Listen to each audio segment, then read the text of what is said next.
Hello, good evening, and welcome to Monkeys with Fire. How is everybody tonight? Hope you're all well. Hope you had a fantastic weekend. So you join us again on another tabletop gaming roleplay deep dive. And what game are we taking a look at this evening? We are going to be exploring the final frontier with Star Trek Adventures Captain's Log solo role-playing game from MODIPHIUS Entertainment. Very much looking forward to sharing this one with you tonight. It's been getting a lot of buzz online, and hopefully during tonight's show you'll get an appreciation as to why. But before we get started, as with any of these roleplay deep dives, a bit of a caveat: I am no expert at role-playing games. I played RPGs back in my sort of college days, of course took a long break from them, and so now I am rediscovering the scene, and of course it has changed tremendously since when I played when I was younger. There are so many more systems to find and explore out there now. So if you do have any questions, then do let us know in the chat. We'll try to answer as best as we possibly can. If you have a question after the stream, then leave a comment and I'll do my best to answer that as well. All right, Mystical, are you all set and ready to join us? You're starting the apologies already. Okay, let's bring you on in. Good evening. Oh, no. Oh. Is this a feeling of maybe a little bit out of your comfort zone tonight? Oh, very much so. Very much so. All right. So, well, what we'll do then is we will start this show off with a little bit of a sort of disclaimer then. What is your understanding of the Star Trek universe? The RPG we did we discussed before, and snippets of some of the newer movies. Okay. No, that's absolutely fair enough, because you see, I think this is going to give us a good dual perspective on the game as we go through it. So yes, you know obviously what Star Trek is, because you've heard of Star Trek, but not any real depth to it. But you do know who Captain Kirk is. He was the captain of one of the ships. That'll do. No, well, hey, that's important. That's important because you see, I guess in geekdom we all have our little niches, don't we? We know our little worlds, and we can know them very, very deeply. But of course, it does also mean that we don't necessarily know other people's worlds, and that's a complete absence to us. This was just one that I didn't get into because growing up, my parents weren't into like any type of thing like this. Right. My dad was a history buff, so he didn't really do sci-fi and that, so I wasn't exposed to a lot till much later on. Yeah. And this was just one that I just never got into because nobody was like, here, sit down and watch this with me. And you see, and that is the sort of exact opposite for me. I grew up on this in so much as I watched the reruns. My dad really enjoyed them when they first came out back in the 60s. And so when they were a rerun on television, it's like, yes, watch this. You will enjoy it. And it's like, okay. So my sort of background is I have watched, well, I've watched everything basically at least once, sometimes more than once. I would not necessarily be able to quote things verbatim, but I've got a decent understanding of what the universe is. A lot of them, yeah, There, of course, are people out there who are huge Star Trek fans who will know so much more and be able to tell you which episode and what season it came from. I am not at that level whatsoever. But I have a good... I'm so sorry to all of you fans. I'm so sorry. No. Well, you see, this is the good thing about it, because it'll be interesting to see that if you can see the value in the game purely from a non-Star Trek fan, and I will be looking at it from a Star Trek fan's perspective, and that will give us a nice compare and contrast as we go through. So let's just take a look at the physical book first of all. I have it just here. This is what they call a digest-sized book. So it's actually smaller than their typical books that they do. And right away, that's a big plus, because I actually took this on holiday with me. It fit quite comfortably in one of the pockets in my rucksack. And that was really cool, to be able to take an entire game system with me out and about. So I was able to read it whenever I had opportunity. As you can see, this has got a very, well, it's a 60s inspired original series cover showing the command badge for the Enterprise and for Captain Kirk. And in fact, the quote on the back of the book is from Captain James T. Kirk, and we can see the top part of the Enterprise. Now, there are 4 different styles of the game. So as I say, this is the original series, this is Captain Kirk, but you can get a version that represents Captain Picard from the Next Generation series. You can get a version that has Captain Sisko from Deep Space Nine. And you can have, I've got to get this correct now, Commander Burnham from Star Trek Discovery. So that's 4 of the major TV shows with a unique cover, with a unique back of book, with a unique quote. But the important thing is, everything inside the book is exactly the same. It is only the cover that changes. So if you are a Star Trek fan, and you want a particular style of cover, or you favour a particular captain, then you have a choice, and that's quite neat. You know, that's if you're a fan, that's a nice place to sort of start. And I believe that MODIPHIUS are starting to do that more and more with their Star Trek books. But they do a collector's version of their rules, and indeed we will be showing and taking a look at one of their collector's versions in a future stream. So, presentation of the book is, as we have got used to with MODIPHIUS games, it's all very nicely laid out, nice and clear. Lots of call-out boxes, lots of flowcharts, great imagery of various ships. Again, any player who has any of the books from the Star Trek Adventures line will recognize a lot of the graphics, because this is kind of pulling a lot of elements from the large multiplayer game and then refashioning them for a solo play experience. So this is potentially a good way to actually get into the larger role-playing game, and maybe a little bit easier as well. But we'll discover that as we go through. There are, let's have a quick look, 324 pages. Okay, so it's a fair-sized book, even if it is relatively smaller compared to the other books in the range.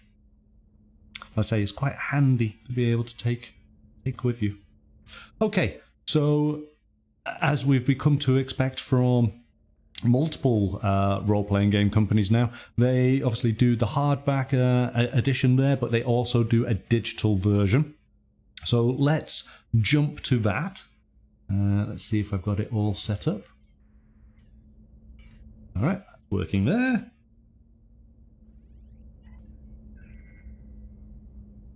There we go. All right, all set up and ready. Okay. Oh, jumping through. So I think, does it give us a list first? No, it doesn't. All right.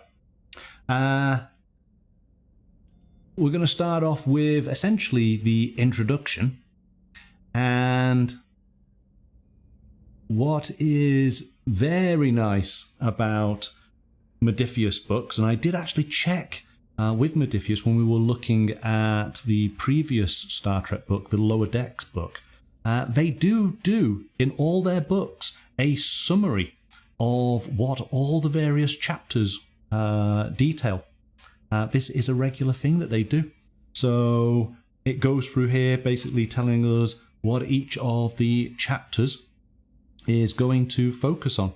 And in fact, there are only 6 chapters to this book. And an appendices with a lot of tables to look through. So it doesn't feel as if it's a huge book in that sort of way with only 6 chapters. But as it says, this book provides you with a wealth of information about Star Trek eras, styles of play, character options, all designed to help you develop and play a character that fits into the Star Trek universe. Now, this next part, I think, this would be ideal for you if you were to play this game. Because where to start? Yeah. I mean, ultimately, yeah, at the time of printing, there was 55 years of Star Trek material out there. And it goes through on these 2 pages. It talks about the original series. It talks about the animated series. It talks about all the movies. It talks about the Next Generation, Deep Space Nine, Voyager, Enterprise, Discovery. There is so much. It does call out various episodes that are worthwhile watching that focus in on their great sort of character episodes. So you could go off and do a bit of research on this, because I suppose, you know, if you're going to play a Star Trek game, you're probably going to want to sound or make it sound like Star Trek, aren't you?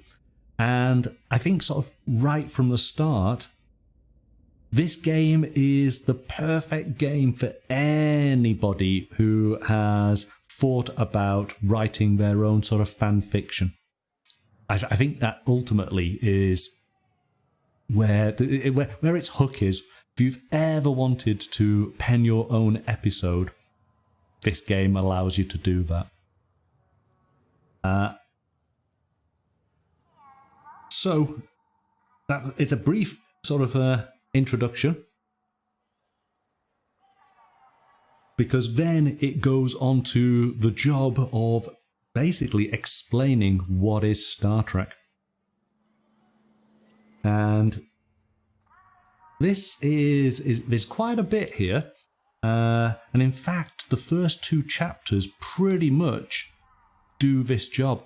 It's explaining to those who are not familiar with Star Trek, but also at the same time, anybody who feels like they do have a good understanding of Star Trek, it's like, well, actually, you know, you might have watched everything, but do you fully appreciate what the sort of core messages of Star Trek was as you were watching it all? And get you to maybe focus in a little bit on that. I think we met. Go on, sorry. Hi, I'm the one who doesn't know. It's fine. Well, here we go. So it's me. It's you. I'm the problem.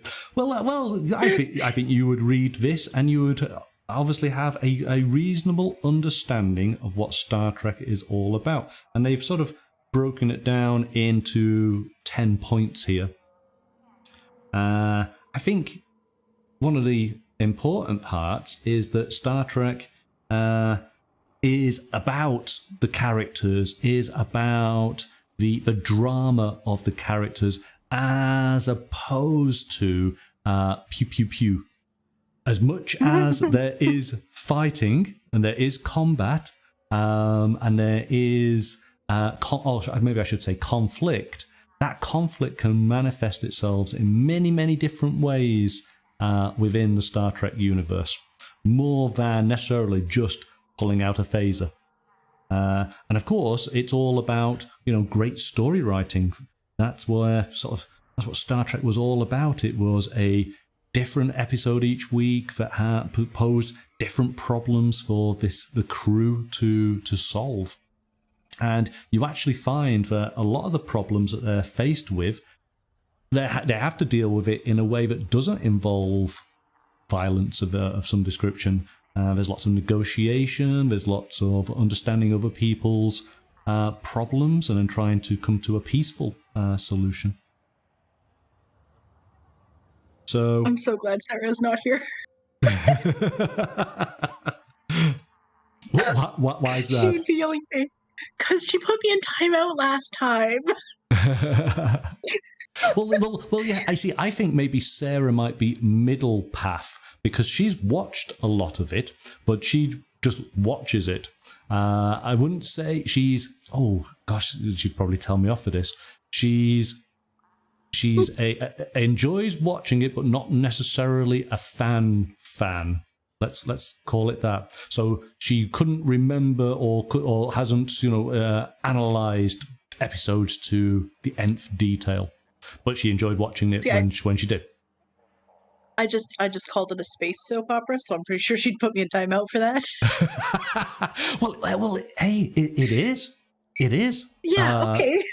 I would totally agree with that it is. I mean, ultimately, I remember Gene Roddenberry, who was the creator, he pitched it as, was it Wagon Train in the Stars? Which was, Wagon Train was an old Western show back in, I suppose, early 60s. And he wanted to do that episodic problem of the week, new encounter of the week, but then set it far in space. And of course, he was revolutionary in the idea that his spaceship was multicultured, had a lot of the sort of, I suppose, the diversity and gender problems of the time. He got rid of them all because they didn't exist in the 21st century. We have managed to grow past all of that. So famously, they had during 1960s, I suppose, is it Cold War, America and Russia? You had a Russian on the bridge of the Enterprise. You had the first interracial kiss on TV. It was groundbreaking in its time. And that's part of the Star Trek tradition. A lot of the stories, even in later seasons, always sort of come back to those elements of the original Star Trek. And of course, that then allows you to incorporate them into your story when you're using the captain's log. So, it does then talk about... Oh, go on. You got a question? Just slightly off topic. Do you think... I almost said Star Wars. I'm so sorry. I'm so sorry. Oh, you can't do that. You definitely can't mention Star Wars. Do you think Star Trek would have had much purchase if Doctor Who hadn't come out before it?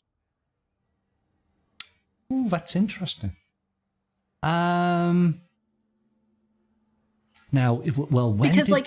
when did Doctor Who come out? Doctor Who came out in 1963. It came out 3 years before, and it was actually they kind of laughed it off and they said yes to it because they figured it was going to fail. And the first episode actually aired right when the assassination happened, so nobody saw the episode. Yeah. But the director or producer, I can't remember which one she was, but she fought and got that episode to air an hour before her normal time. So the following week, you had both episodes, and it was a huge hit. Yeah, that's interesting. I've never thought of it like that. I would imagine that Gene Roddenberry was creating Star Trek. He was already a writer in television over in Hollywood anyway. If I remember rightly, oh my gosh, and I said that I'm a partial fan. There's only a little bit I know, but yes, he was. I'm sure Gene Roddenberry. He was a soldier. He was a police officer for a time. I'm sure he wrote for police dramas. I don't want to say Dragnet, but I'm going to say it. So again, chat, you can correct me on this whether he did write for Dragnet. So yes, he already had a career. He was a writer. You could well imagine that he will have spent time writing this, and it will have just happened in parallel. Maybe, Doctor Who came out slightly before, but I think Star Trek was something he was already considering, already working on, already putting the ideas together. And if I'm right in thinking, it was, is it Lucille Ball? I Love Lucy? She was the head of the studio that effectively greenlit Star Trek. So, and I'm hoping I hope I'm getting that correct. And again, chat, feel free to correct me. I hope I'm right. But anyway, we'll see. This is going to be the video that has the most comments on it for not necessarily all the best reasons. Okay. Abaddon, good evening, welcome, thanks for joining us. Star Trek owes more to Buck Rogers and Flash Gordon. Well, those were the black and white serials, weren't they, back in, oh gosh, would I be right in saying the 40s, 30s or 40s maybe?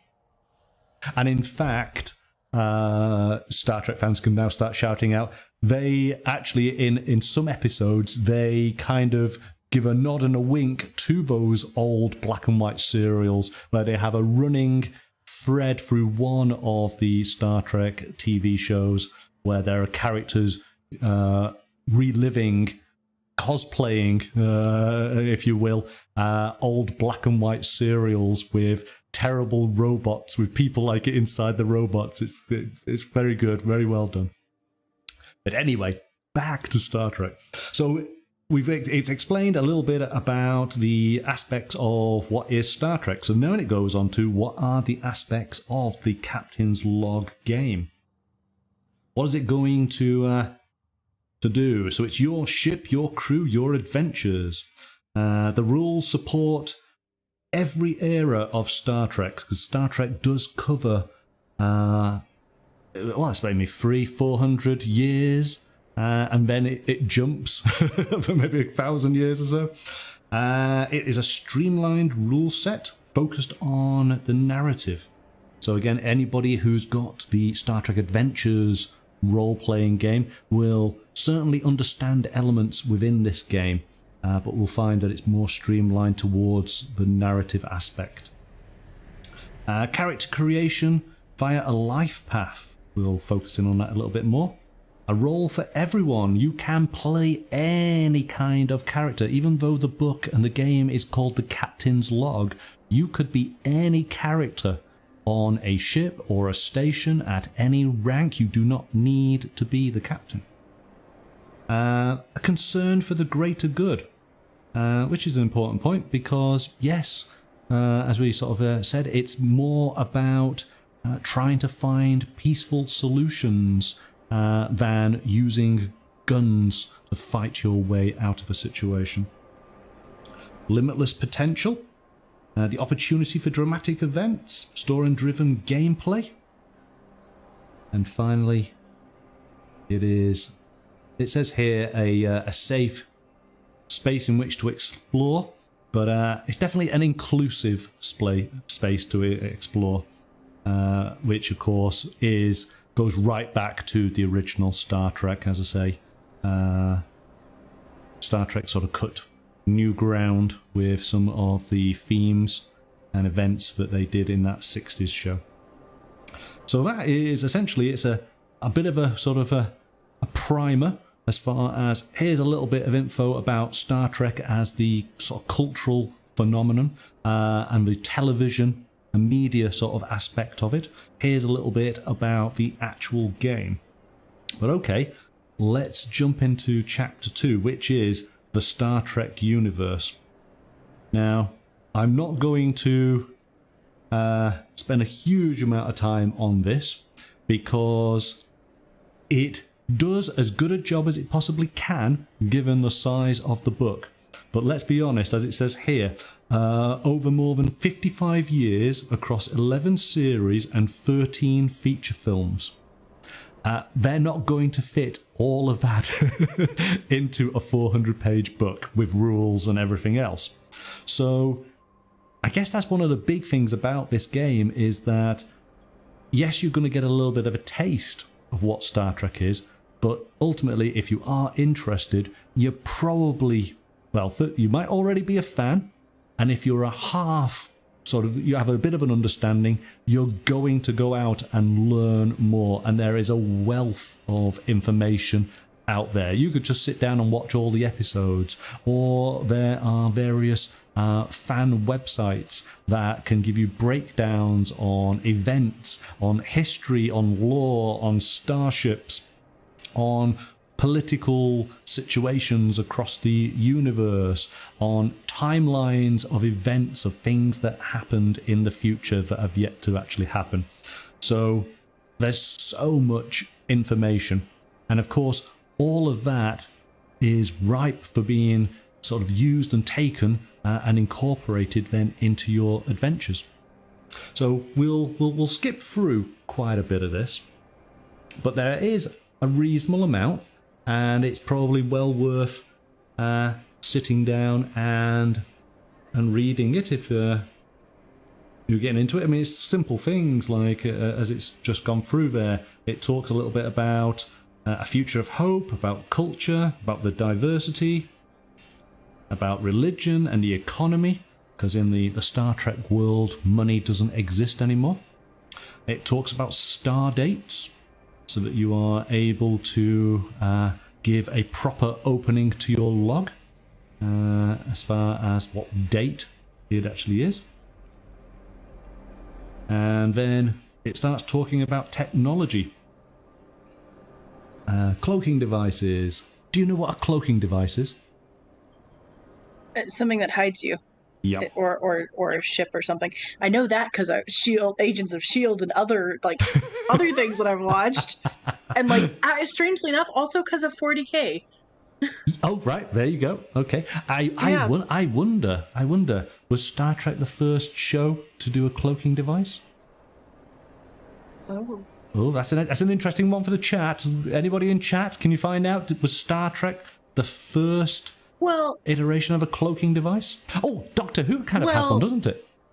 Yeah, I was going to say, because the TARDIS has one, because it disguises itself as whatever it, to fit into its surroundings. So that's technically a cloaking device. Kind of, yes. I guess cloaking device in Star Trek is invisibility, but the TARDIS has invisibility. Right, okay. It can make itself invisible. Yep. So. Oh, okay. All right. Yeah. Okay. So we got communicators. We can do an entire page and a half on communicators. Language and the universal translator. We then have holograms and propulsion. I should actually make a call out here because, of course, I skipped right past communicators, but if we think back to mobile phones, the clamshell flip phones, Captain Kirk had his flip communicator back in the 60s. You can't tell me there's not a lot of designers in Nokia who basically were big Star Trek fans and went, hey, let's make a phone that looks like Captain Kirk's communicator. And And the same then goes for the next generation, who all had data pads, and years later we get an iPad. You know, this is where, you know, science fiction has informed technological, you know, present. It's quite something. So next step, we have hologram. Hasn't Apple just announced their augmented reality headset? That's getting close to... we'll be there before we know it. Different types of propulsion for your spaceships, to understand how that works. Impulse and warp drive.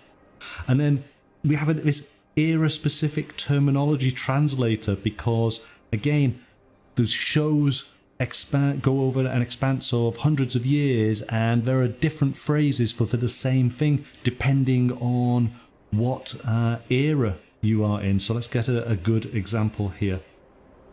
Here we go. So we have 3 generations, essentially the 22nd, 23rd and 24th century. So we have polarized hull plating in the 22nd. We then have screens or shields in the 23rd, and then it is established as shields by the 24th. But technology, of course, changes and improves as time goes on. Tractor beams, time travel. As it says, time travel is a common occurrence in Star Trek stories.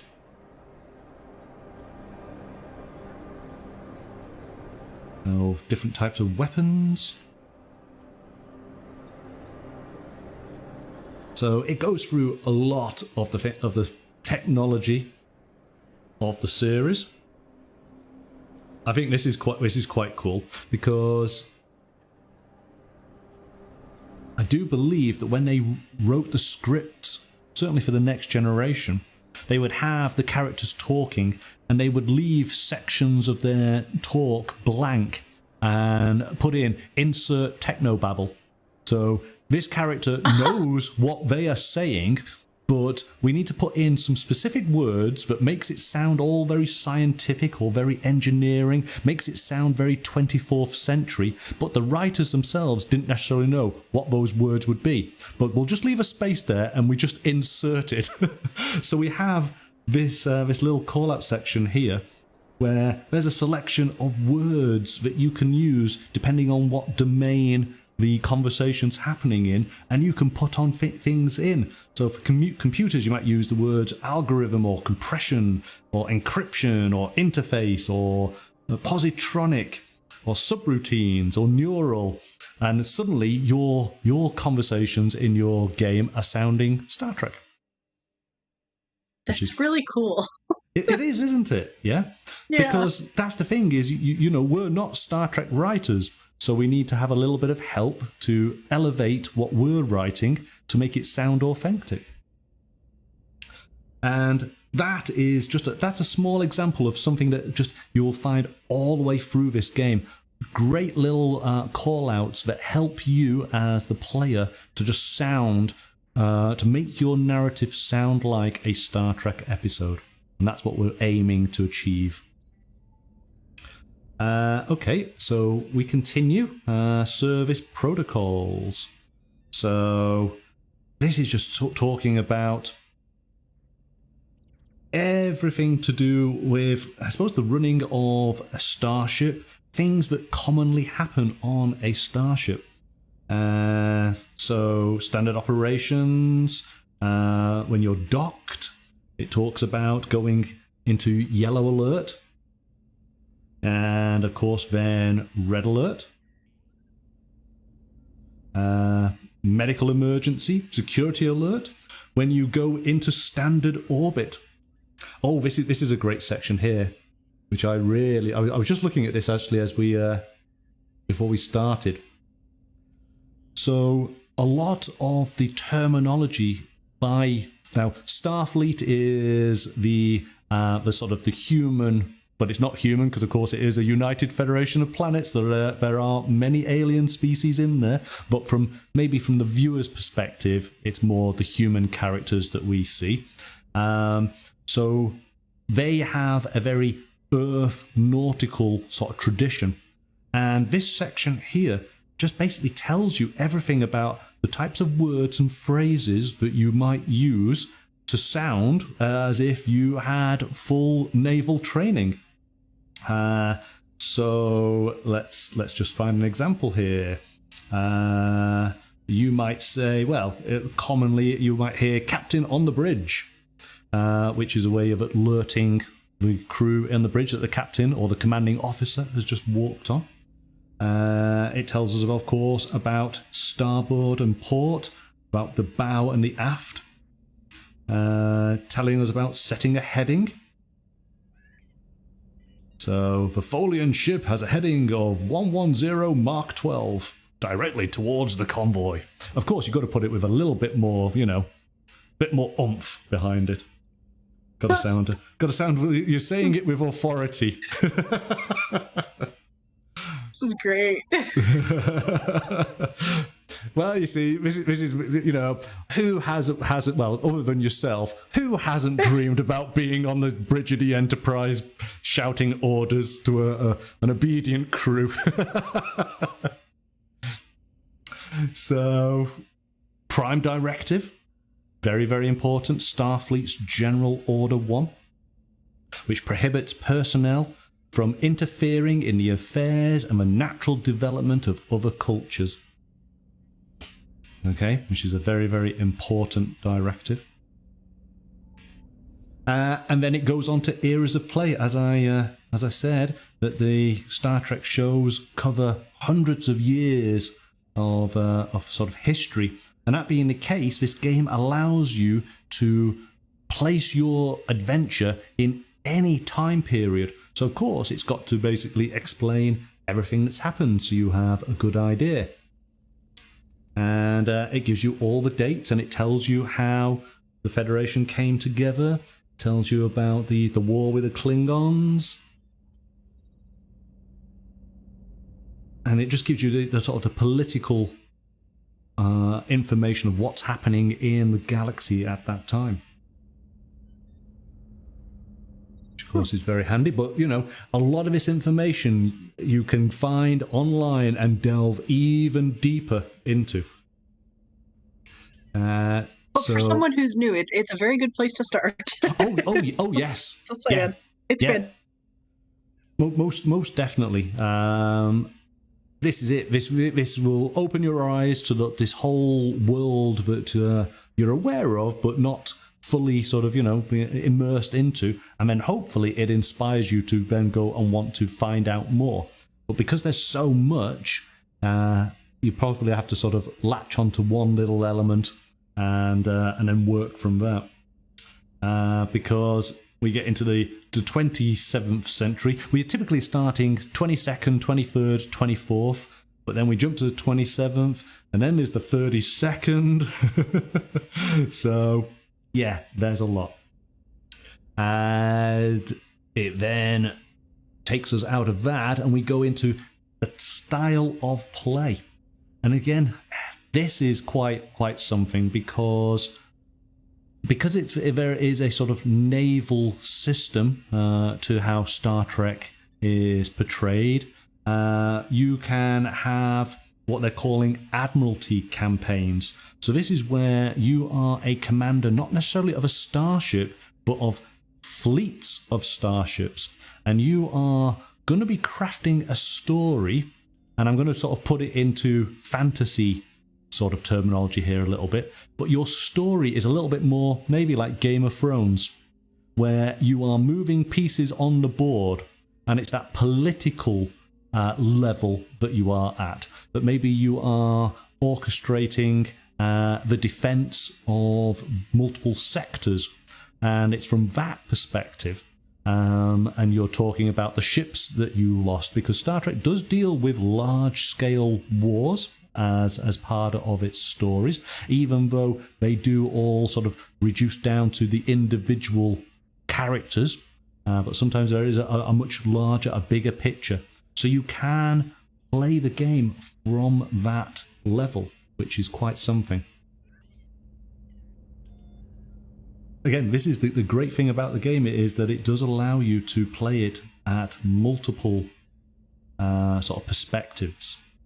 It then talks about, well, what about if you wanted to play a game where it was more cinematic in nature? So the movies have a tendency to be a bit more action orientated, because, you know, that's movies for you, isn't it?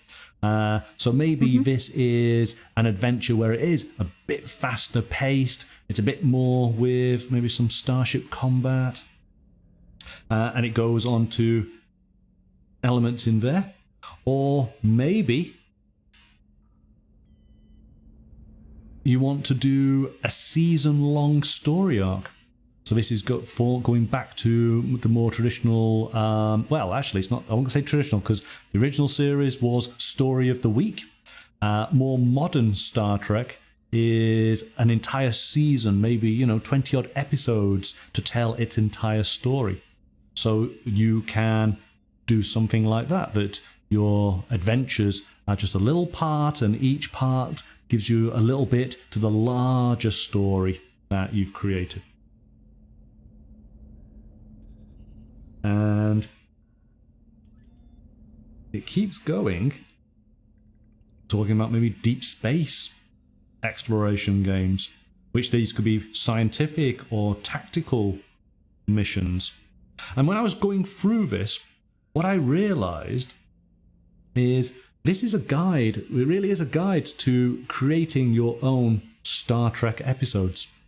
It's you near enough feel as if you might be in the writer's room of a television series, and all the things that they have to think about and consider. And essentially, the game has elements there for you to sort of have a bit of a read, get a little bit of an understanding, and give you the idea of, okay, that's what I'm after, that's what I want to try and achieve, how do I go about doing it? Because as much as we might have these ideas, we might not necessarily know how to actually put them, you know, pen to paper. Far from home games.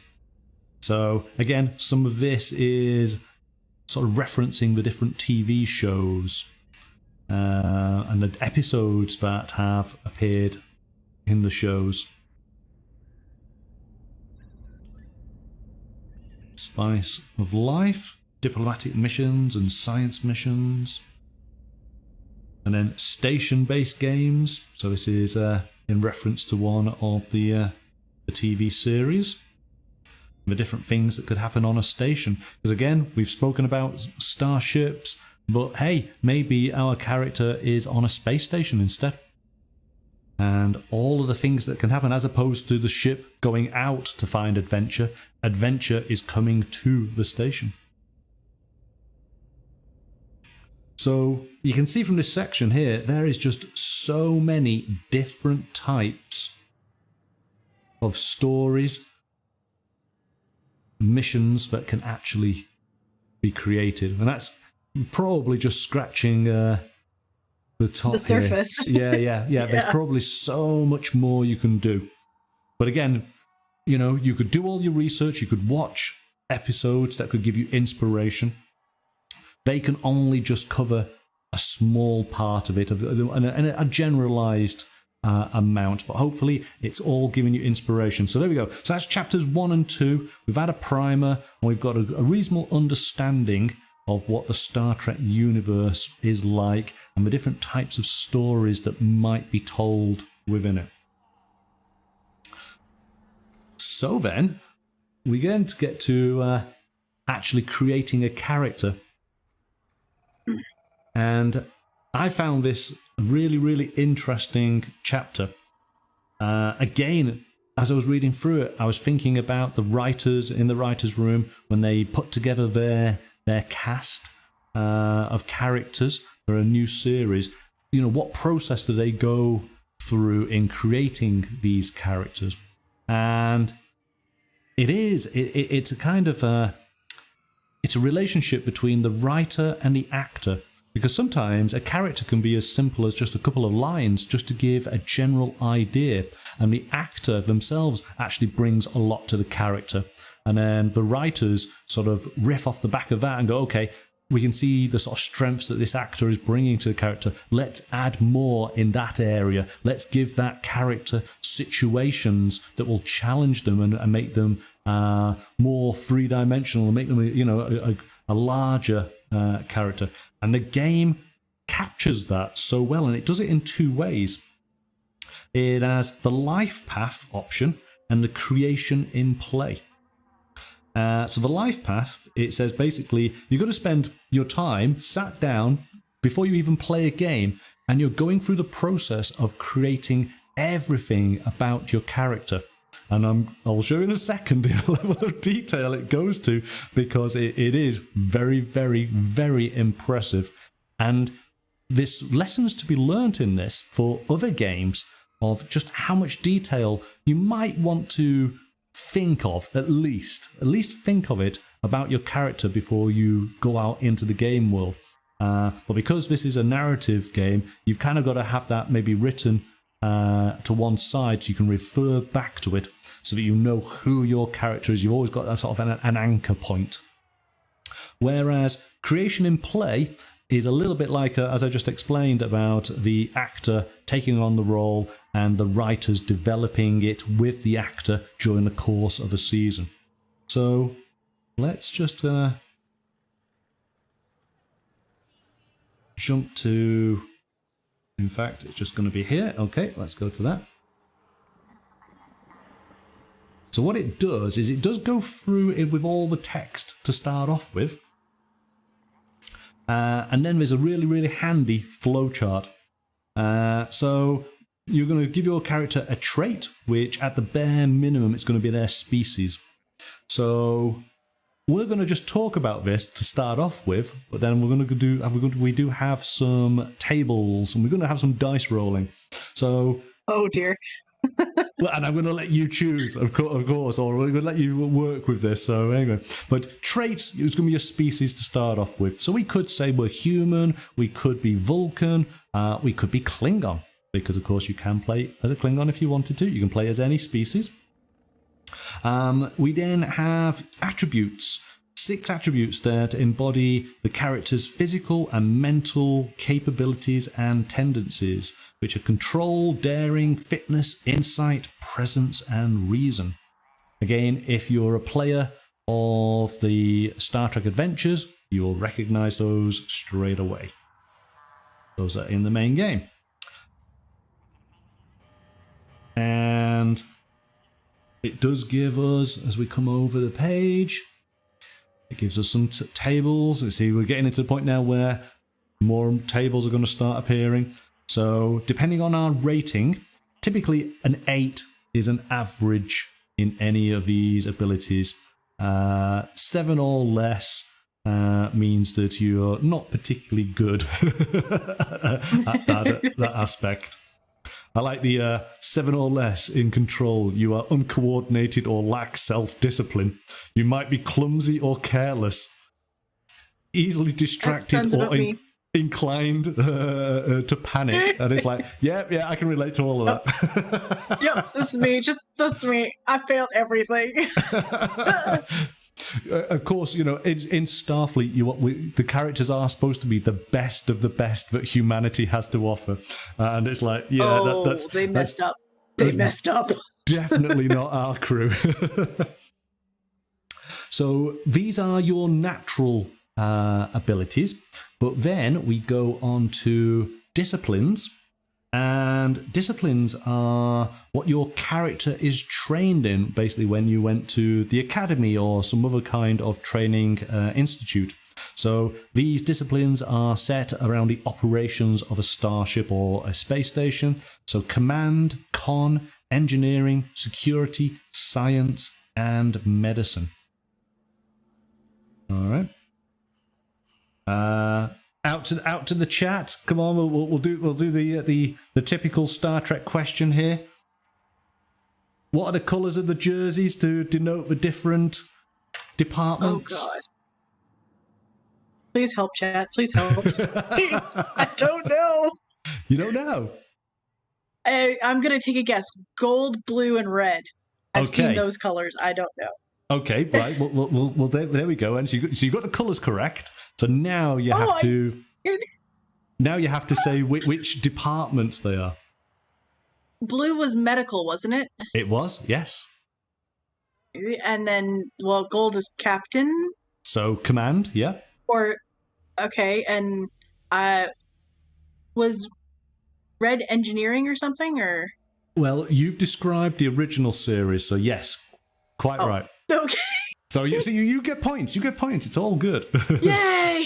but I'm sure that the chat will call it out. They did change the colours to represent different departments later on in a different series. So they do change partway through. But then it goes through, so it explains some of the disciplines, so you can learn a little bit more about those. Oh, look at me knowing things. No, it's all good. It's all good. So then we have a focus.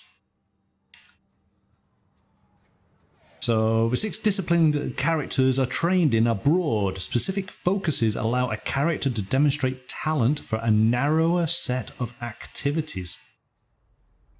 All right. So let's do a roll. All right.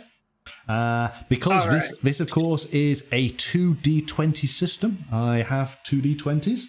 So let's go to that one just there, and I have quite proudly my Klingon dice. So what we're going to do is we're going to focus on a particular division. This is what we excelled at Starfleet Academy. So let's find out.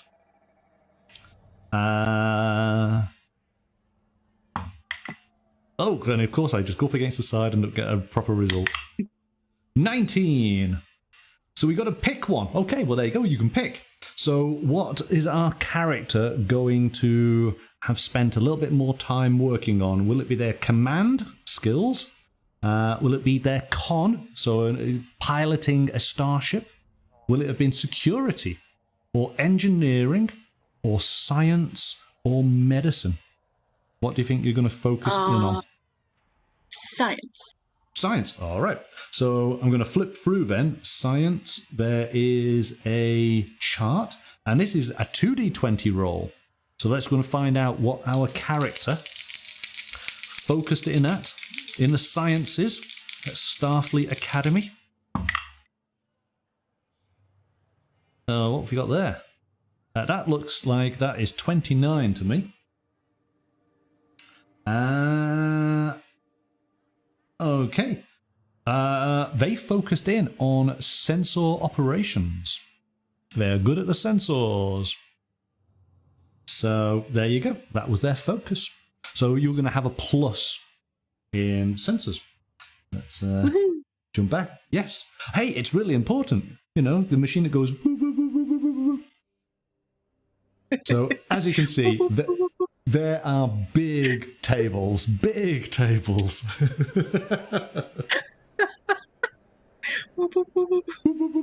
You've got to have the sound effects as well. I'm gonna just be playing game later, like D&D, and just randomly go, whoop, whoop, whoop, whoop. What are you doing? Like, don't ask. Okay. So then finally, we go to values. And this is a short statement that describes your character's core beliefs and convictions. So this is all about trying to make your character, you know, a whole person. So it goes into a little bit of examples there. And again, we do have a little matrix. Let's find out what our core value is. So we are into medical, or sorry, science, and we were good at sensors, and our core value is a 2. Act with confidence even if you don't feel confident. Oh, that's a good one. I like that. Okay, so, you know, believe in yourself there. Okay, so that was the first part of creating your character. It then goes on. This is the life path creation, and I said that it was a flow chart, and here it is. So we have already done the very first part, the starting points, 7 for each attribute and 1 for each discipline. Okay, we already have that. Now it goes through various steps. So we have to select our species. We have to determine our environment. We have to then take a look at the character's early outlook. We have to then look at their education. We then look at their career length. We then have their events that occurred in their career before we join them at the moment of play. And then we add some finishing touches. So you can see there's actually quite a lot here as far as just creating your character. And again, the great thing about it is you have charts for everything. You can randomize it, but of course you can pick. These are good prompts if you're not quite sure. And it is all sort of factual to the Star Trek shows. In other words, the species that you can have during the Enterprise era is different to those in the original series because some species had not been discovered at that time. So you can only have what was known, making your game realistic for that particular era. I think that's really cool. And again, you know, as a Star Trek fan, you'd appreciate these things.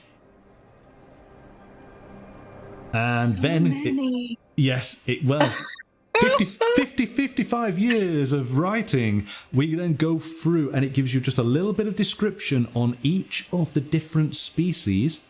And under each one, it's giving you a increase in the attributes, which is appropriate to that particular species. So this is how, and there is so many, so many. I genuinely had no idea that Klingon was a race and not just a language. Oh, right, okay. Well, yeah. Yeah, we'll be doing Klingon next time, so you'll be able to brush up on some of your Klingon. Oh no. I'll watch Big Bang Theory. They'll teach me how to speak Klingon. No. I only know one phrase. Let's hear it. I know Kapla. I can say that one. So you got to say it like a Klingon as well. You can't just say it. You got to sound as if you're a Klingon. But I can't say it like a Klingon because I don't know what they sound like. Kapla. Just sound gruff and sound essentially space dwarf. Oh. So Kapla. Okay. No. Come on, I'm waiting for you to do it. No. No. Okay. So after you have chosen your species, it's then your environment. So what type of world did you grow up on? Was it a home world or an isolated colony or a starship or a frontier colony? Because depending where you grew up will affect you physically and mentally. Oh, we've gone too far. What type of conditions? Have I gone too far? Where's that page? What type of conditions did you experience on this world? Have I gone too far? Yeah, I think I have. There we go.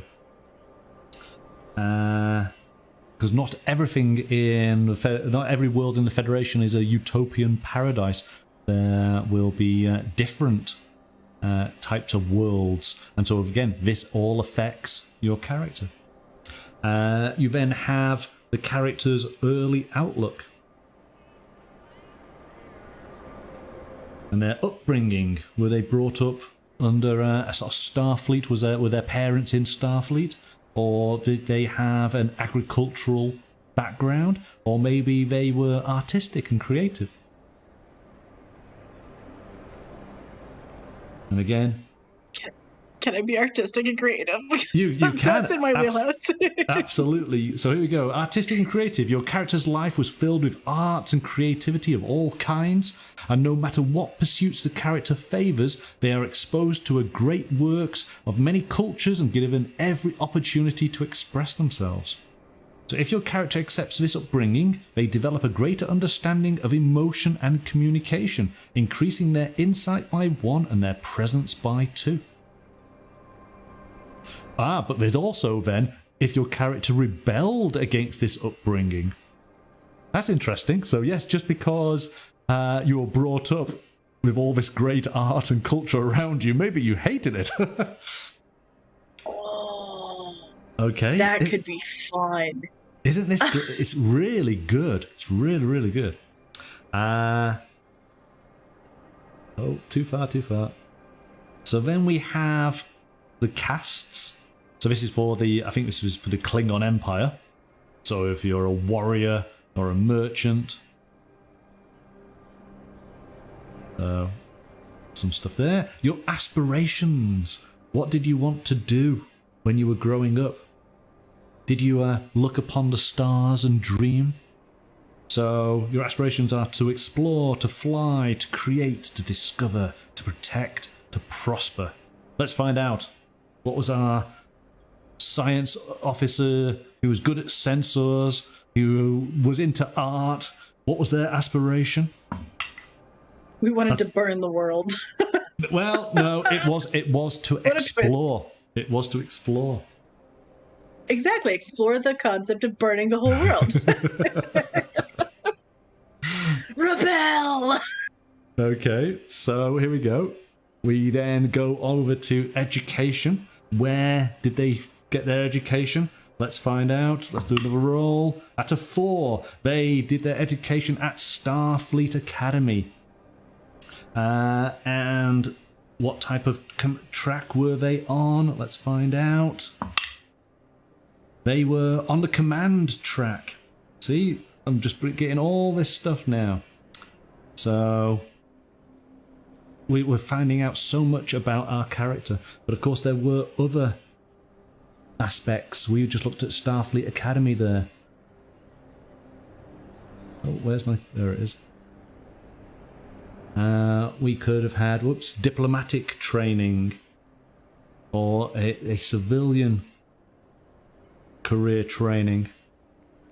Well, now I want to know what made me change from going command to what did I do? Science. Well, yes, but that could have been a command within the science role, because of course it's all, maybe you want to be head of science. So you need to have some command. I want to boss understand. people around. yeah, maybe so. Okay, so then we get to our career length. Are we a novice? Are we experienced? Are we a veteran? Are we fresh out of the academy? Or have we been in command of a starship for some time, We can then look at career events, things that have happened in our life, which again gives us a great chart to roll on. Let's find out. So should we just find out quickly? Let's find out what career length. Let's find out. So 19, we're a veteran. Okay, so we've actually been around for a fair amount of time. Okay, let's find out an event that has happened in our life. Something that is a memorable event for us. It's a 9. We mentored someone. We have a young a protege out there in the galaxy. Oh dear. but think of the story points that we could possibly generate from that. Let's see what it actually suggests. Especially if we failed as a mentor and something went horribly, horribly wrong. Here we go. It says here, a highly respected individual took special notice of your character's career. For a while, the character served as the mentor's pilot and aide, gaining the benefit of the mentor's experiences and lessons. So it's us who were mentored. We gained the experience. Oh. Okay. So, beneficial to our character. And then ultimately we get to the finishing touches, which essentially just allows us to make sure that we've got all of our attributes correct. It gives us a quick check. So we should now have a character formed. We've certainly got some depth to this character. We know a little bit about their sort of background, where they've come from, their education, how long their career, in what organization their career has been in. Now we've got to find out. See, it just keeps on going. We have to find out about their assignment. Where are they? What are they doing? So I think we're going to be in as a science officer, aren't we? Because that was what our plan was. And we then need to determine what our rank is going to be. Well, if we've been in Starfleet for some time, then, you know, there's no reason why we couldn't be captain. But, you know, maybe we're commander. Maybe we're... or lieutenant commander. We might have never aspired to want to go any higher. And then, of course, we can assign our character their pronouns, because, of course, we are dealing with species from all over the galaxy. So we can attribute those accordingly. The alternative way of doing this is creation in play, where you'll notice it literally is 2 pages because, too fast, it gives you some attributes, set out your species and your name and your pronouns, assign your characters disciplines, give them a value, and start playing. Don't mess about. Let's just get straight on into it. And what happens is you develop your character over a number of stories that you do. And so your character will develop and will be fleshed out because of the stories that are being told. So 2 ways to approach it. What do you think you might do? I don't know, because I like doing backstories. Like, I like coming up with that thing. So doing the first option allows you to kind of do that and build from those prompts. But it'd be really cool to have it be like your character's backstory would be the end of your game, and that's it. Like, that to me is really cool. So I think I'd like to try that if I was to do this, because different, and I think it would be fun.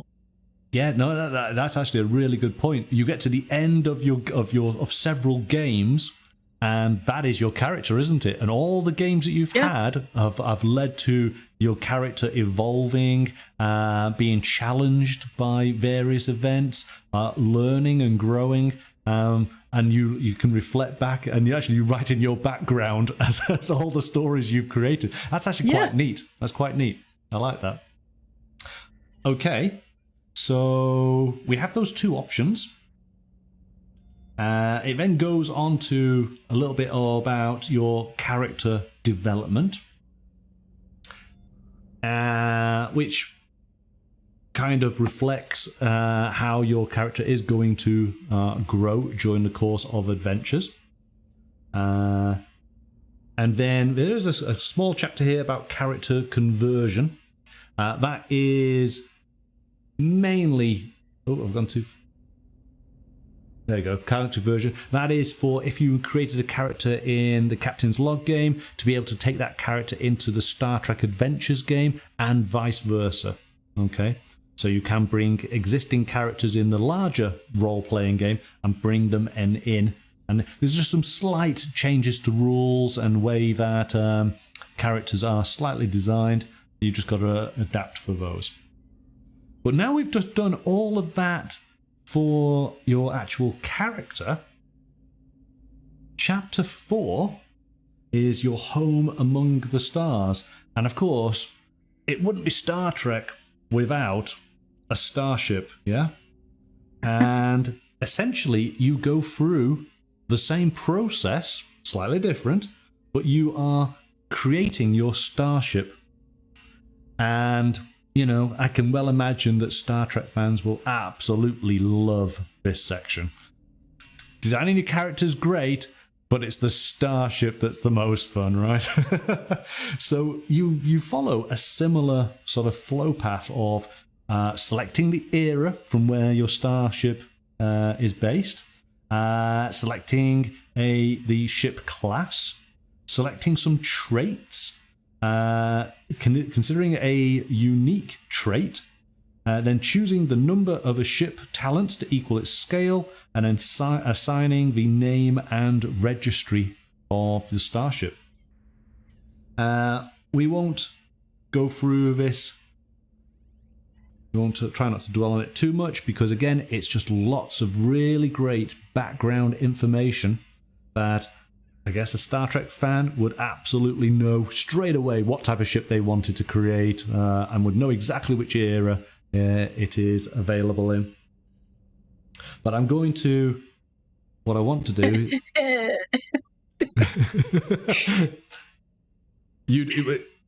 You must recognize... Let me just find the one that you'll recognize. You've got to recognize... The pizza cutter one. Pizza cutter. There is plenty of people saying, "Can you give us her address, please?" We're going to have torches and pitchforks outside her home as quickly as possible. Totally fine. I'll feed you guys afterwards. We'll have a big feast. You must recognize the ship on the left-hand page up at the top. Yeah. Yeah, you go. That's there the only go. one I recognize. That will do. That will do. Okay, so what I'm going to do... Roger asked in chat very early on if I knew what the Enterprise was, and that was my response, was it's the pizza cutter one, right? Because there's a pizza cutter of it. You can buy a pizza cutter that's like shaped like it.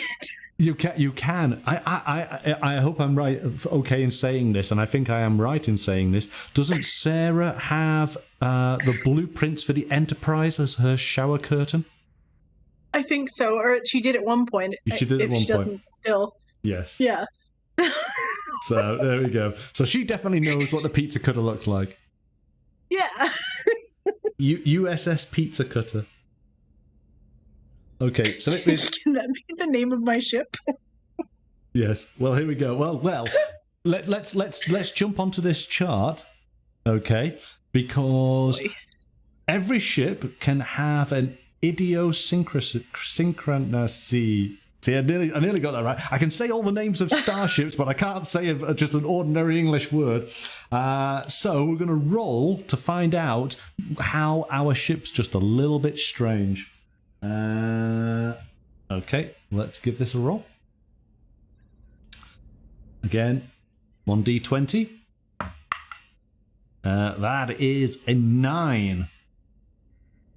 Okay, so here you go. The grav plating on deck 2 always peaks at 95% efficiency. Even I don't know what that means. I was going to say, what does that mean? But you can incorporate that somewhere into your adventure. Who knows? Who knows? Yeah, I do like the option 20 on this. Whenever the Bussard ram scoop is flushed, all the doors on deck 3 open and then close. It's like, I really do feel like that's a problem they should have got resolved by now, but it's one of these things that just constantly happens and they never quite know why. I like it. I like when phasers are fired, the ship's hull produces a buzzing sound. Why? Why? Which number's that one? 15. 15. When phasers are fired, the ship's hull produces a buzzing sound. That's weird. And then there's where did it go? 12 is a good one too. Yes, I just locked in on 12. Yes, the ship's computer's voice uses an unusual accent. Yes, I like that one a lot.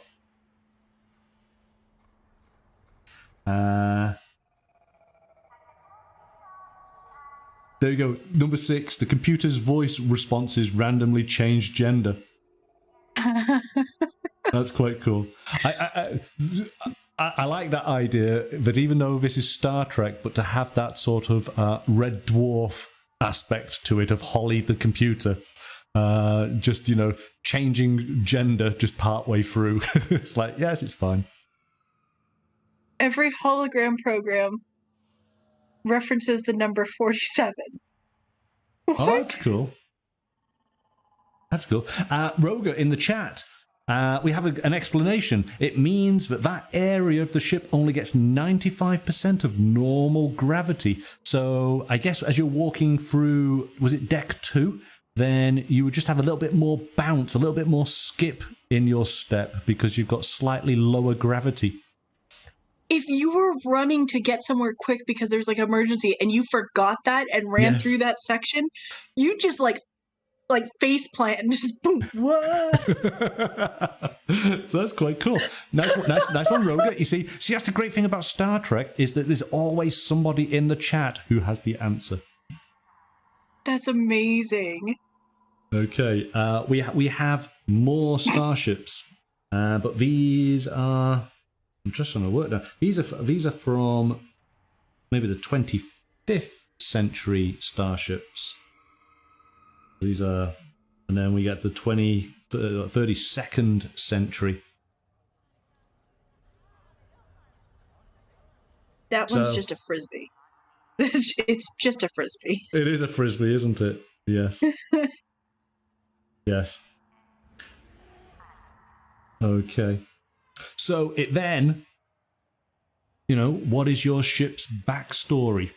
So just like your character, but your ship has been maybe in service for 10, 15, 20 years, and there's so much that you could say about your ship. Tell all the different missions, the encounters that it has had over that time. Again, I can well imagine that fans would really, really enjoy this aspect of the game. The ship is typically it is the other character in any Star Trek series, and it's usually that's well loved. So we then go on to ship traits and talents.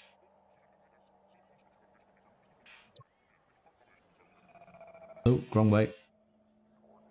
Too fast. There we go. And again, this is much like creating the character. What is your ship able to do? What does it have? So talents can be different kinds of technologies that are on board. Does it have ablative armor, or does it have advanced shields, or a cloaking device? Does it have a captain's yacht? Again, all of these things, as we're going through them, these are all elements that you would write down in a sort of game Bible, for want of a better word, to which you refer to during the course of your play, because you know that your ship has these things, and should they be important to your story, then you can utilize them. Of course, writers of these TV shows, they typically found a way of just introducing something new in every episode just because the plot required it, yes? There's no reason why you probably couldn't do the same. A lot of these ships have replicators or fabricators, so there's no reason why you couldn't create something. Or maybe you go to a space dock and spend a couple of months while your crew is on R&R, and your ship is being upgraded because your story requires that at some point. And then assigning your ship a name and a registry. So here we go. Come on, chat. What's the name of your starship? The USS Pizza Cutter. The USS Pizza Cutter. Okay. Let's do. We'll go old school on this. A 4-digit registration number. So it's going to be NCC. And then what are your numbers? Oh no. 2409. 2409. See, now there is a website where you can go and you can type in that number and you can find out if that registry has already been taken by a ship somewhere in the Star Trek canon. because 55 Oh my years, god, that's so cool. 55 years of creating starships. There are some numbers that, of course, everybody, in the Star Trek universe fandom would instantly know that is that particular ship. So, for example, 1701 is probably the most famous number. Why? Because it's the Enterprise. Oh, okay. Yeah, so Whoops. that's okay. That's all right. But yeah. I'm trying to think of some other ones now. Is it 1864? Ooh, I think, and that's not a year. It's a registration. So I think 1864 is a number. Again, I'll be corrected in due course. I mean, it absolutely is a number, whether it applies to this or not. yeah, exactly. Yeah. Okay, but maybe you don't want to have a starship, and maybe you want to have your character working on a starbase or a space station. So again, it has all the rules to be able to create that, which is quite cool. So we've gone through, so what we've done is we've had a bit of a primer on the Star Trek universe. We've understood a little bit about all of the technology and the political sort of situations of the universe. We've created a character, and we've created either a starship or a star base. So we now get to the point of, hey, how do we actually play this game? So we have rules of play.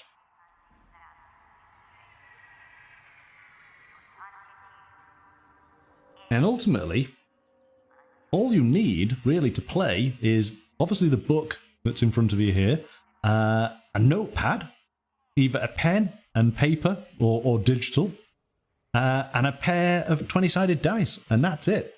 That's all you need.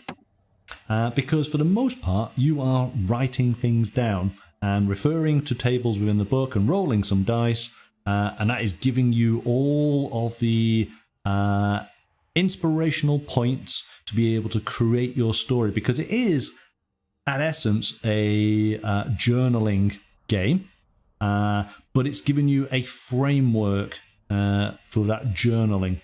And this is what I found was quite neat, having looked at quite a few sort of solo role-playing games now, that the game, this does, and again, I can understand why they've done it, it does feel like you're in the writer's room and you are putting together an episode of the show. So, as it says here, how to get started playing the game. So you create your character and your ship. So we've done that. You would select a mission type. You generate an incident theme, advantages and complications, and then roll an encounter. Generate people, places, and things, and then you write your opening captain's log. So those are the 6 steps to basically how the game actually plays out. And so it goes into detail, but again, just to help you visualize these steps, is it has a handy flowchart. And what's really, really good on this is page 184. In the various elements here, is it does have the appendices. It tells you pages to go to basically find these various aspects. And of course, in the digital version of it, these are all hyperlinks. So you just click on it and it takes you straight to that page, which is really, really handy. I love that. I like when they do that in the books, because it's so much easier. Yes. More books need to do that. Yeah, no, most definitely. Most definitely. So it gives it talks about the mission tracker, and this basically is a way of structuring your story so that it emulates a episode. If you think of how a typical episode, and you could probably say this to most TV shows, that an episode is, it's the 3-act structure, isn't it? Where, and I think it has an example here I can read out. Where am I looking? Oh, is that it?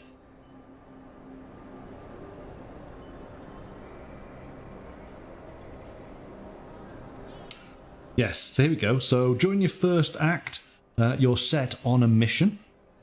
You'll face a few challenges, which will then escalate in the second act, eventually leading to a climax which must be resolved in the third act.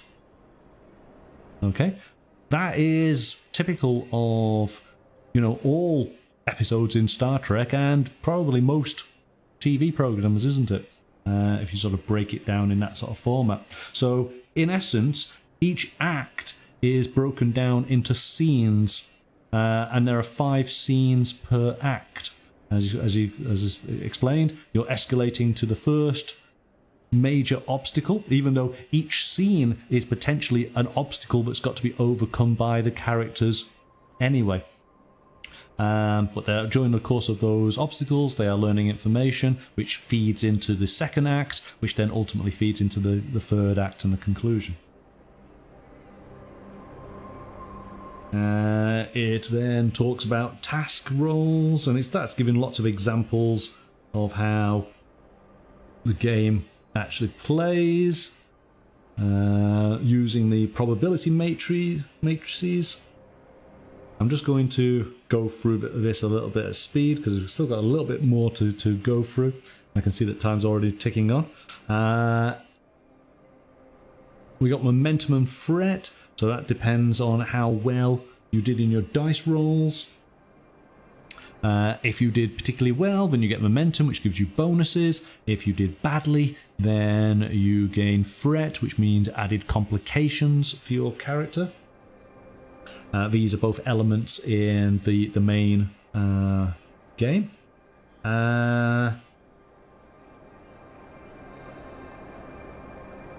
We've got values, directives, and focuses. Again, giving more examples. Taking action. So the different types. So investigations, diplomacy, landing parties and away missions. It then gives advice on how to use your starship in play.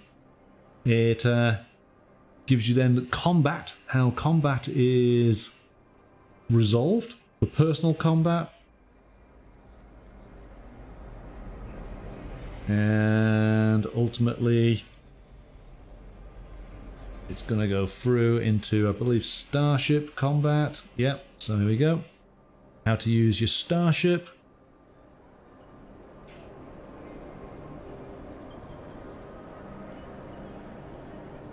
And again, starship flow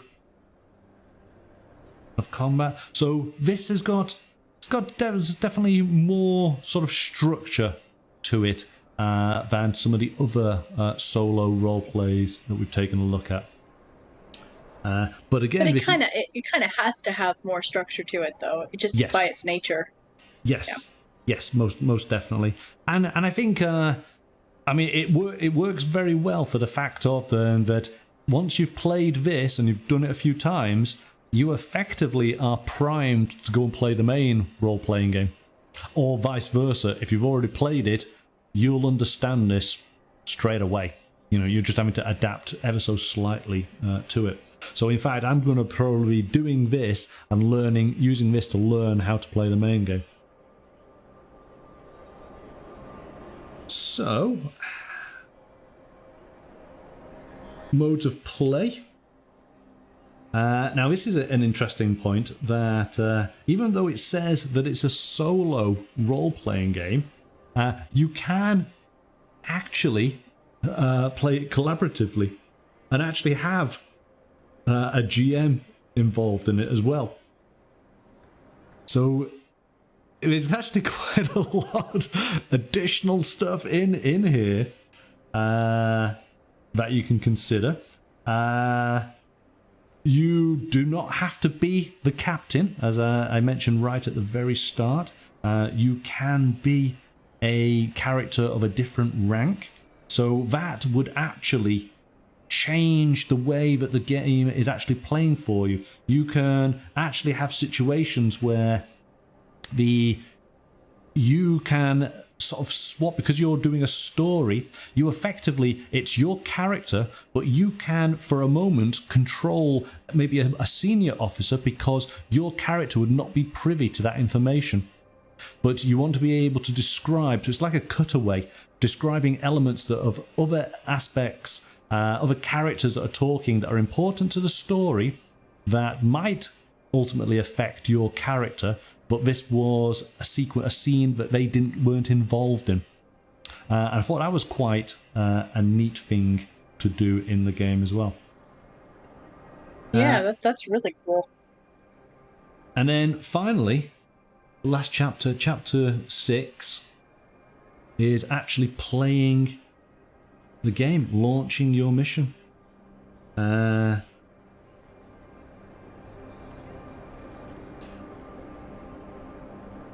And here we go. So it does now talk about the 3-act structure, cold opens. Again, this is worth reading if you ever had that inclination of wanting to do, you know, but write a story. This is all the information that you need to know how to write a story in the correct way. Give you that structure, breaking down of scenes.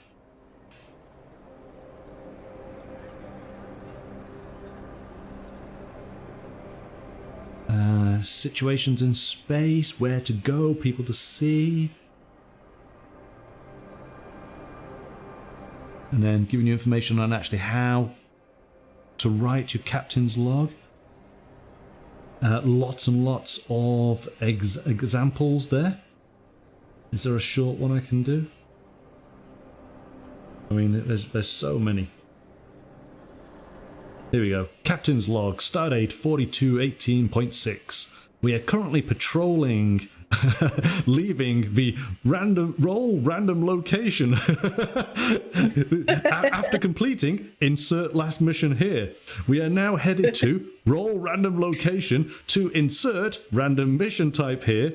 The crew is eager for some downtime between missions. A random encounter can be inserted here to launch into the mission. End of log. That's fantastic.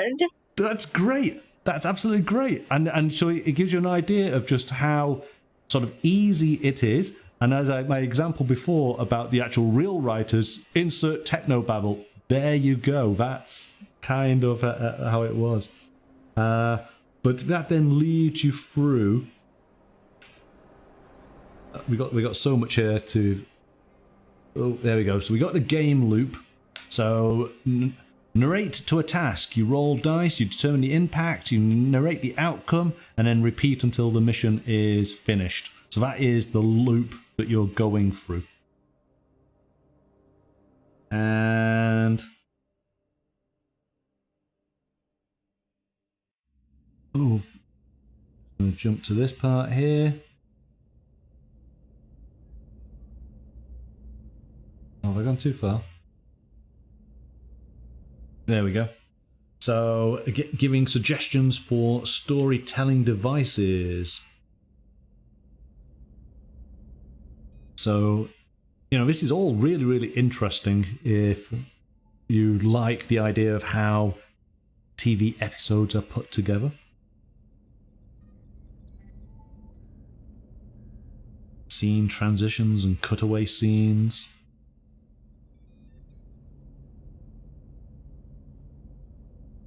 And then, of course, how to end your season.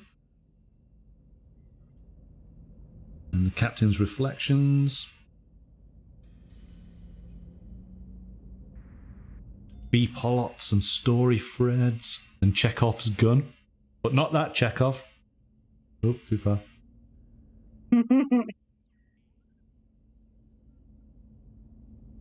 So, you know, it's great There's a great resource here, you know, and I'm sure that actually reading a lot of this would be valuable in other role-playing game systems. I think you potentially would become a better writer for it. Oh, for sure. Yeah, just understanding how to structure a story. Definitely, it gives you a lot of information. But then, so we're at page 253. Oh, hang on, I need to move along. I'm at 253. You're still not. But here we go. The probability matrices. Oh my goodness. Here we go. So this is table after table after table. And it's all the things that were relevant in what we've just gone through. Randomizing everything. Now, of course, if you had an idea that you wanted a story that you wanted to tell and you were confident in telling that story, go for it. It's your story. And again, that's the great thing about, isn't it, solo role plays, is it's your story to tell. You know, use a few of the tables to sort of randomize some elements, give it a little bit of danger, I suppose. But if you had no idea whatsoever, well then here we go, is everything you need. So we have our mission type. Shall we roll for a mission? Let's see what mission our science officer commander is going to go on. Okay, here we go. Rolling a die. That's a 7. It's an espionage mission. Ooh, okay. So this, well, remember this commander is good with sensors. That's going to be useful in some sort of espionage. Maybe it's a cloaked vessel. Maybe it's a Starfleet cloaked vessel. So let's find out. So it then goes into more detail on each of these mission types. There was a fair number there to look at. And we were doing espionage. There it is. So with the existence of secret and not so secret organizations, such as the Tal Shiar, the Obsidian Order, the Orion Syndicate, and countless others. Can you see how I can say Star Trek names, no matter how they're spelled, I can say them with confidence, yeah? It's just English words I have difficulty with. It is often necessary for Starfleet personnel to conduct secret operations and missions, sometimes off the record. So then, let's find out what type of mission our science officer, who's good at sensors, is going to do as their espionage. 11. Infiltrate a criminal gang or terrorist organization.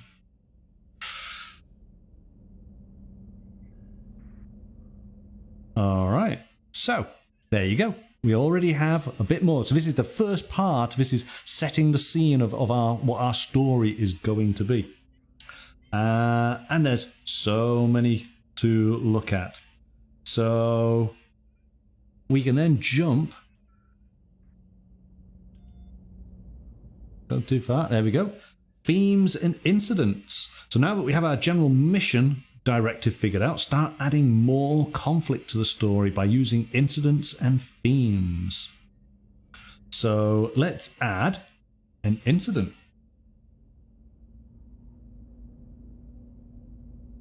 So we are on an espionage mission. We are infiltrating a terrorist group. Let's say that. With a 17, transform. We will... Is there going to be more detail on that? What type of transform?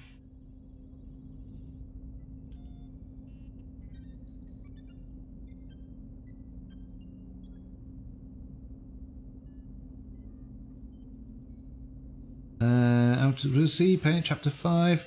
So 181. It refers back. I've got to go back. But let's take a look then. What's the theme?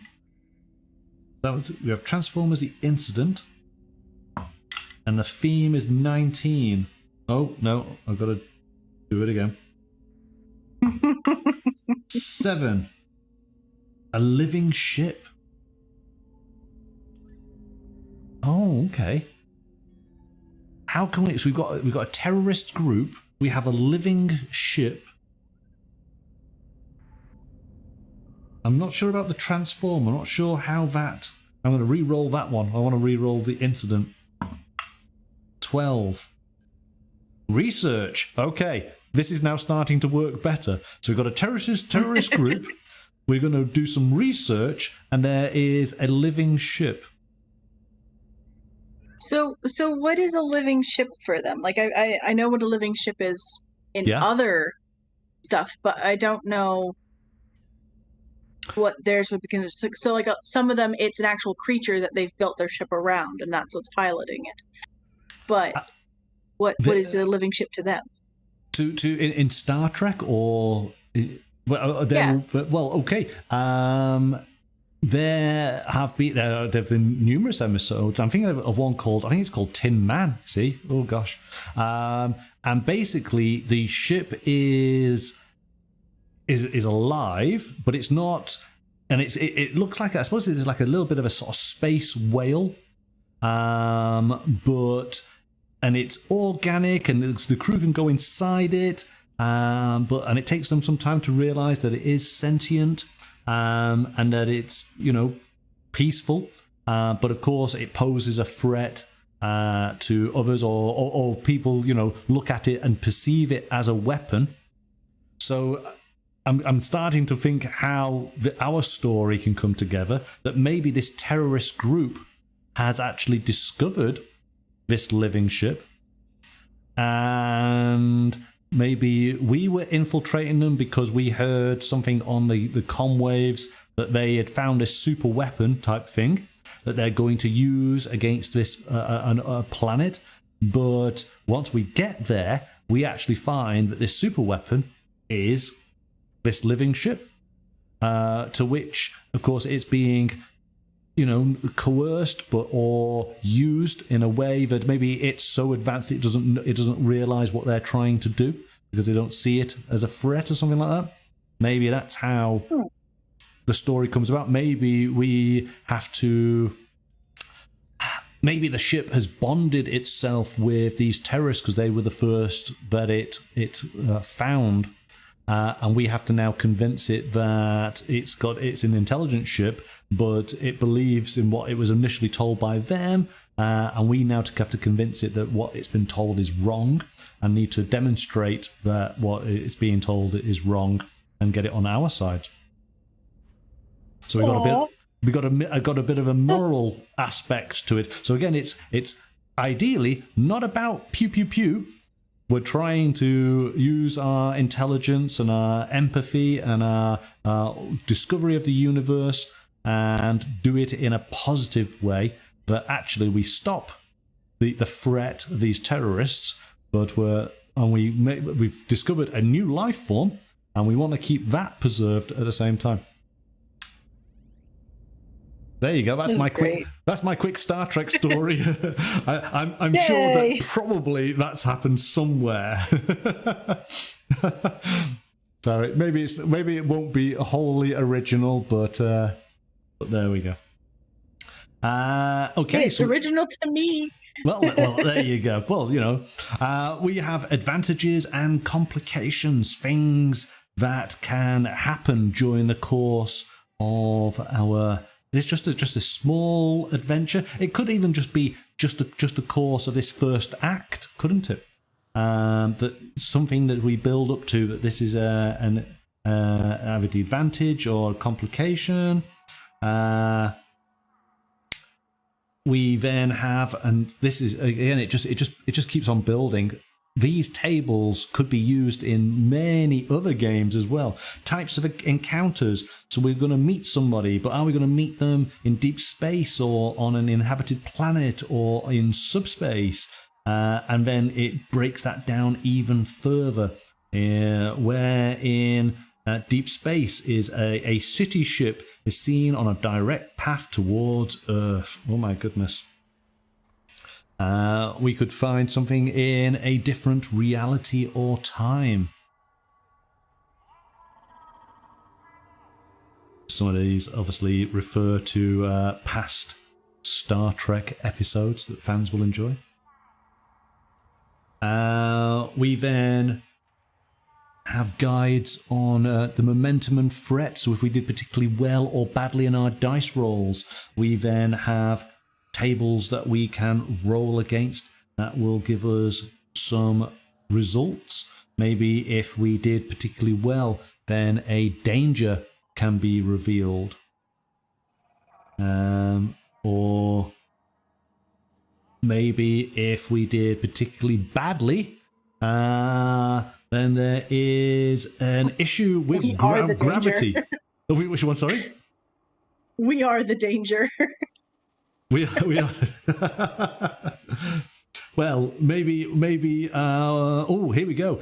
Maybe the living ship is heading towards a gravimetric distortion. Maybe we have to save it. Maybe that's in the final act. Maybe we're able to convince it during Act 2, but in Act 3 we then, or maybe during Act 3 we have to then save it, and it shows our humanity and our good intentions, and that being the case, that's what convinces it that we are telling it the truth. It tolerates us from then on. Yes, and then it flies off because, of course, it's a whole new mission the next week.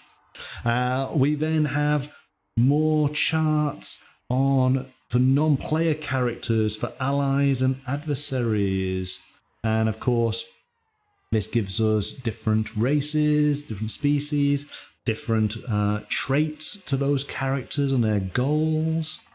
We then have charts on the beasts of the galaxy, different life forms from microscopic to very big.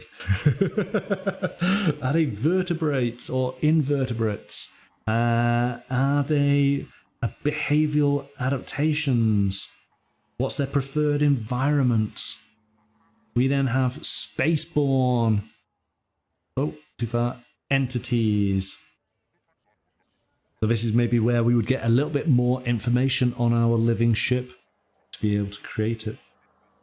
We have charts on starships and locations, so we can actually create strange new worlds. So it tells us what type of planet it might be, what type of star it might orbit, which might affect then the conditions on the planet. I mean, this is just brilliant. Then it goes on to designing the civilization for the planet. What type of government they have, what type of religion, types of societies.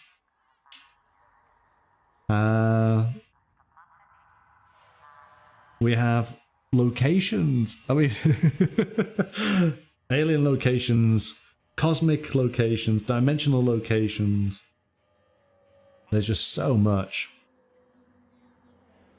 And then finally, ships and stations, where our ship takes damage, what type of damage it might take, how long it will take for maintenance and repair. And then there are some additional matrices right at the back just for other things, like what type of gym do you want to go to have some downtime? Do you want to do fencing or karate or kung fu or fencing?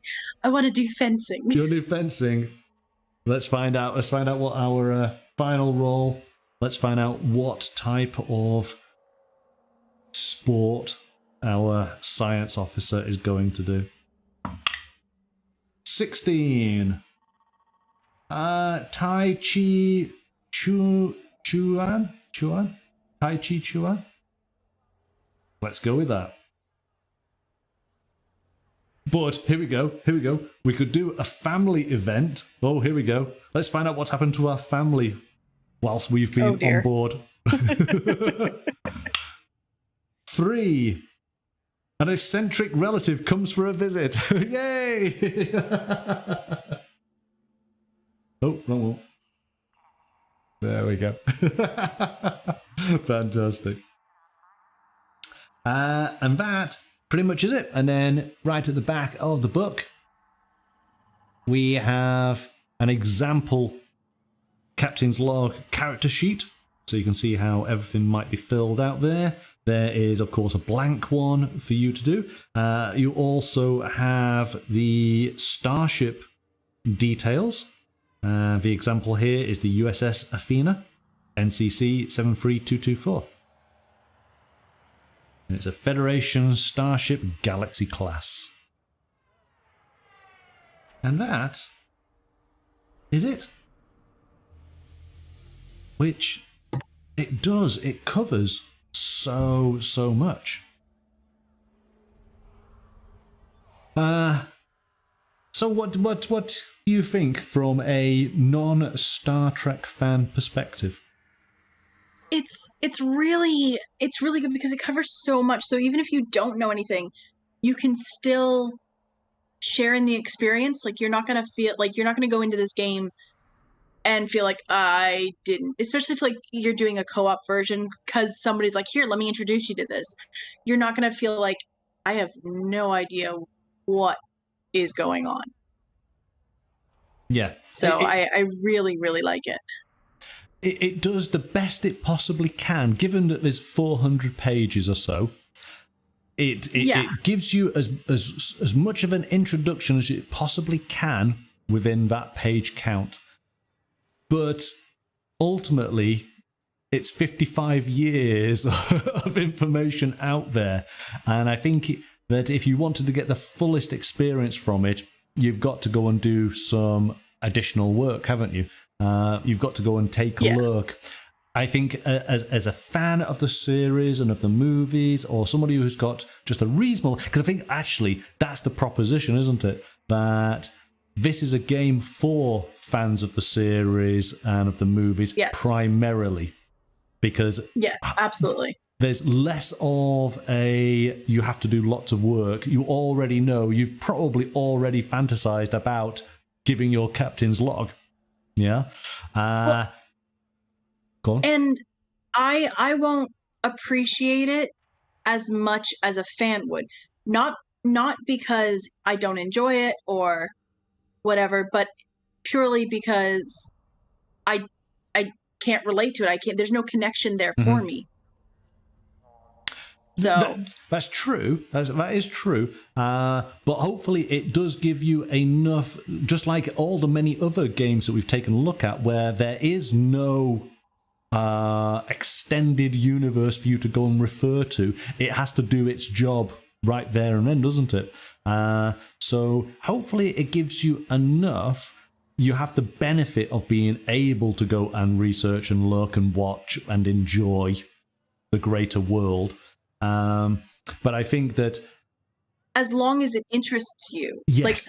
Like what I mean is, like, I'm not gonna be lost playing it. It has the information I need, but I'm not gonna connect with the game. Like I'm not gonna connect with this game like I have with Vaesen. Yeah, because my interest is in that. I'm invested in that. This I could enjoy playing it. I could be, this is really fun. But there's no like deep connection that a fan would have. There's not that level of like, oh my gosh, where you like geek out over it and. Yeah, no, totally agree on that. It's I think that the rule system is really, really good. The how that's set out. So we've like I said, we've looked at other solo RPGs and they go from lighter to medium weight. I think this is actually quite much heavier. But in a very strong way to really help write a good episode. I think I really like that aspect, and I'm hoping that when I do a few of these, following those rules might actually help my other writings in other games, because I'll be learning as a writer, and that's great. So I think it has a lot to offer in that regard. I love all the matrices, to be able to roll up random incidents, random planets, things like that. So which, of course, you could potentially use these for other starfaring games. At least it definitely gets you thinking about things that you could potentially do. So I think that's very, very useful in that regard. I also think if you were creative enough, or you had an understanding enough, not necessarily that you were creative, but you understood, like DMing essentially, right? You could take these tables and convert them to something else to apply to a different game, whether it was spacefaring or not, just by changing, like, okay, this table is going to represent this, so that it would kind of help you teach somebody about that as well, because this game is very good at giving the information and helping somebody who is completely new. Yes. So you can then, if you know how to, like, this table would represent this in this game, you could easily use this knowledge from this book, this resource, to help with other games. Yeah. Which is amazing. Yeah, that's true. That's true. Well, there we go then. I do like it. I am going to, as I say, I will be reading it over the next few weeks, because I'm going to use this as my tool to actually learn how to play the larger game. And you never know, we might get to a point where, once I've done that for a while, we'll actually create, we've kind of touched upon it a little bit tonight, create a character, go through the process, and I might even have a little bit of a captain's log to share. Let's see what type of adventure my character might go on. Because the good thing about it is, once I've done the work, you hopefully just get to listen and enjoy the adventure. Yeah, it'll be like watching an episode. Well, exactly. Yes. I'm thinking I could at least do the cold open. I can get that done. So pose what the adventure of is going to be. So yeah, awesome. Thank you so much for joining me tonight. We do have a game on Thursday, don't we? Which I'm quite excited about. Yes. It's gonna be interesting. But thankfully we're working together on it. So hopefully we might be successful. Co-op. Yeah. Oh. Yeah. No, we're gonna be fine. We're gonna be fine. So yes, we'll look forward to that. I guess we'll see you on Thursday then. Yes, excellent. Thank you so much for letting me explore this fandom. You're more than welcome, of course you are. Excellent. Thanks, Amanda. We'll see you on Thursday then. Bye-bye. Bye now.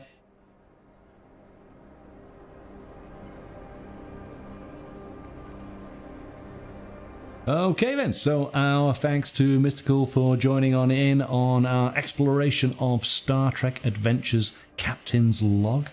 If you are a Star Trek fan, if you want to write your own Star Trek episode, then I think this probably is the perfect game for you. Really, really well put together, lots of information, lots of good advice on how to structure a story with all of the mechanics surrounding it to aid that process. We will be taking a look at another Star Trek game in a few weeks' time. That will give Mystical some time to brush up on her Klingon.